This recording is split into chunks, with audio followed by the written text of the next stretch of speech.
বন্ধ করো বাল্য বিবাহ বন্ধ করো বাল্য বিবাহ বন্ধ করো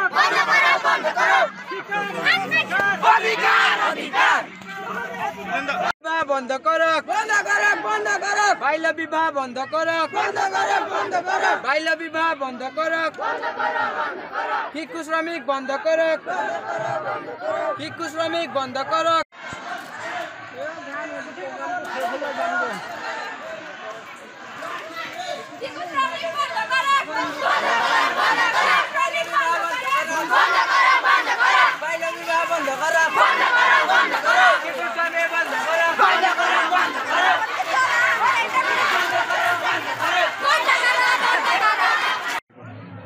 পোনপ্ৰথমে আমি এই NGO কোচি লোকমঞ্চক ধন্যবাদ জ্ঞাপন কৰিছোঁ। তেখেতে আহি পেলাই আমাৰ চাহ বাগিচাত আজি এই সজাগতা সৃষ্টিৰ কাৰণে যি এক পদক্ষেপ হাতত ল'লে তাৰ বাবে তেওঁলোকৰ এই কাৰ্য অতি প্ৰশংসনীয়। আমি জানোৱেই যে সমগ্ৰ আমাৰ দেশখনতে বাল্য বিবাহে বৰ্তমান এক বৰ বেয়া পৰিস্থিতিৰ ফালে ঢাল খাইছে। সেই কথাবোৰ নাইকিয়া কৰিবৰ কাৰণে এনেধৰণৰ NGO সকলৰ মানে কৰিবলগীয়া বহুত কৰণীয় আছে। গতিকে আমি ভাল পাইছোঁ তেখেতসকলে আজি আগবাঢ়ি আহিছে, আহি আমাৰ চাহ বাগিচাৰ ৰাইজক সজাগতা কৰিবলৈ তেওঁলোক আমি আশা কৰিছোঁ সক্ষম হ'ব। আৰু এই ক্ষেত্ৰত আমাৰ আৰক্ষী প্ৰশাসনে যি সহায় সহযোগিতা আগবাঢ়িছে, কাৰণ তেখেতসকলৰ সহায় সহযোগিতা অতিকৈ প্ৰয়োজনীয়।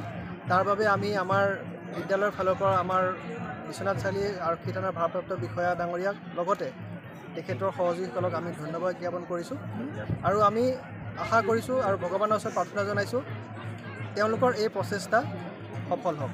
ধন্যবাদ। মই কোচিলক NGOক ধন্যবাদ আৰু কৃতজ্ঞতা জনাইছোঁ। আমাৰ ডিষ্ট্ৰিক্ট চাইল্ড প্ৰটেকশ্যন ইউনিটে চাইল্ডৰ যিকোনো সমস্যাৰ ওপৰত বহুখিনি কাম কৰি আছে, এইটো আপোনালোক সকলোৱে গম পাইছে। আৰু এই NGOয়ে আজি এই প্ৰতাপগড়ৰ এই ঐতিহাসিক অনুষ্ঠান আমাৰ হাইস্কুলত এটা সজাগতা ৰেলী বাহিৰ কৰিছে। এই ৰেলীত আমি সকলোৱে অংশগ্ৰহণ কৰিছোঁ। ইয়াত আৰক্ষী প্ৰশাসনৰ লোক আছে, আমাৰ টিচাৰ্ছসকল আছে, ষ্টুডেণ্টছসকল আছে, NGOৰ মেম্বাৰ্ছসকল আছে। আমি সকলোকে ধন্যবাদ আৰু কৃতজ্ঞতা জনাইছোঁ। আৰু আমাৰ এটাই উদ্দেশ্য যে আমি সমাজখনত সংঘটিত হৈ থকা বাল্য বিবাহ, শিশু শ্ৰমিক, শিশু সৰবৰাহ ইত্যাদি যিবিলাক শিশু সম্পৰ্কীয় যিখিনি সমস্যা আছে, এই সমস্যাখিনি আমি অনাগত দিনত নিৰ্মূল কৰিব লাগিব। গতিকে আমি কোচিলক NGOক আমাৰ তৰফৰ পৰা ডিষ্ট্ৰিক্ট চাইল্ড প্ৰটেকশ্যন ইউনিট বিশ্বনাথৰ তৰফৰ পৰা ধন্যবাদ জনাইছোঁ। এনেকুৱা সজাগতা সভা আমি আমাৰ নিজাববীয়াকৈও আমি কৰি আছোঁ সমাজত গৈ, আৰু অনাগত দিনতো আমি কৰি যাম। সমাজৰ প্ৰতিজন শিশু সুৰক্ষিত হৈ থাকিব লাগিব আৰু সকলো শিশু স্কুলমুখী হ'ব লাগিব। যিসকল ড্ৰপ আউট চাইল্ড্ৰেন আছে আমি সেইসকলক চিনাক্ত কৰিব লাগিব।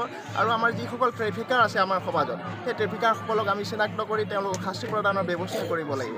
গতিকে কোচিলকৰ জৰিয়তেও আমি এই